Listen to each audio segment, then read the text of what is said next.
आपण पाहताय महाराष्ट्र खबर न्यूज। या बातमीचे प्रायोजक आहेत Shri Ganesh jewellers and Saraf production Pune.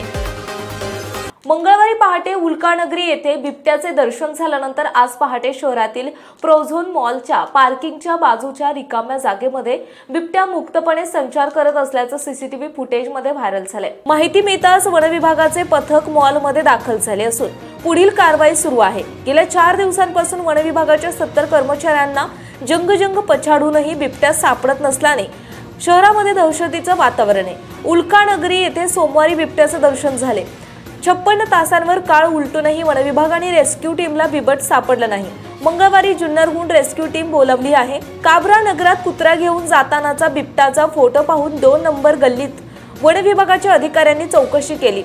उल्कानगरीतील घंटा गाड्या ज्या ठिकाणी थांबतात तेथे झाडीजवळ ऑक्सिजन झोन मध्ये मनपाच्या जेसीबीने रस्ता मोकळा करून एक पिंजरा लावला आहे।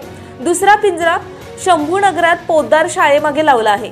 नाला आणि परिसरातील अडगळीच्या ठिकाणी सिग्मा हॉस्पिटल जवळील गोशाळा इत्यादी ठिकाणी हुडकून रेस्क्यू पथकाला बिबट दिसला नाही। वन विभाग, मनपाचे नागरी मित्र पथक, जुन्नरहून आलेली रेस्क्यू टीम यांच्याशी चर्चा करून 2 पिंजरे ठेवून त्यात 2 बोकड ठेवण्यात आले आहेत। सोमवारी पहाटेनंतर बिबट पुन्हा उल्कानगरीत दिसला नाही। नाल्यावरील बिल्डिंग आणि त्याखाली मोकळ्या जागेत मोकाट कुत्र्या आणि वराहांची तो शिकार करत आहे। वन विभागाचे 70 पेक्षा अधिक अधिकारी कर्मचारी बिबट्याचा शोध घेत आहेत। उल्कानगरीत सोमवारी पहाटे सीसीटीव्हीत एक बिबट्या कैद झाला आणि वन विभागाची यंत्रणा कामाला लागली, पण तो अद्यापही पिंजऱ्यात अडकलेला नाही। फार्म हाऊस वरून परत येणारे डॉक्टर कपाठिया यांना फतियाबाद येथे बुधवारी रस्ता पार करताना बिबट्या दिसल्याचे वन विभागाच्या अधिकाऱ्यांनी सांगितले। चितेगावच्या पूर्वेला पांगरा येथेही बुधवारी त्यांचे दर्शन झाल्याची दिवसभर चर्चा आहे।